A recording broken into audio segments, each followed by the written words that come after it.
வணக்கம். உலகமே பேசிக்கிட்டு இருக்க ஒரே விஷயம் இப்போ தங்கம் தான். என்னோட முன்னாடி வீடியோவில் போன வருஷம் வீடியோவில் போய் பார்த்தீங்கன்னா தெரியும். அப்போவே நான் சொல்லியிருக்கிறேன், தங்கம் தான் பெஸ்ட் இன்வெஸ்ட்மெண்ட்டு. இன்வெஸ்ட்மெண்ட்லேயே பெஸ்ட்டு தங்கம் தான். ஏன்னா ரொம்ப லிக்விடிட்டி, வாங்கவும் விற்கவும் ரொம்ப ஈஸி.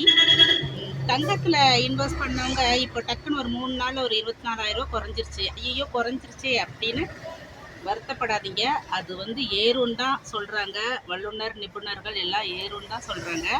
தங்கத்தில் இன்வெஸ்ட் பண்ண நினைக்கிறவங்க ஒரேடியாக போய் இன்வெஸ்ட் பண்ணாதீங்க. ஒரு 10 பவுன் நீங்கள் இன்வெஸ்ட் பண்ணணும்னு நினச்சிங்கன்னா ஒரு பவுனாக வாங்குங்க. கூடும்போதும் குறையும் போதும் அப்படி மாற்றி மாற்றி வாங்கினீங்கன்னா ஒரு ஆவரேஜ் ஆயிரும். 5 பவுன் வாங்கினவங்கன்னா அரை பவுனாக வாங்க. ஏன் 1 பவுன் தான் நீங்கள் இன்வெஸ்ட் பண்ண போகிறீங்க அப்படின்னா ஒரு கிராமாக வாங்கி அதை ஆவரேஜ் பண்ணி இன்வெஸ்ட் பண்ணி வைங்க. இந்த வருஷம் கடைசியில் 2 லட்சம் ரூபா வரும் அப்படின்னு நிபுணர்கள் சொல்கிறாங்க. வெயிட் பண்ணி பார்க்கலாம். எப்போவுமே பெஸ்ட் இன்வெஸ்ட்மெண்ட்டு கோல்டு தான். ஓகே கைஸ், சேனல் பிடிச்சிருந்ததுன்னா சப்ஸ்கிரைப் பண்ணுங்கள், கமெண்ட் பண்ணுங்கள், லைக் பண்ணுங்கள். Bye by.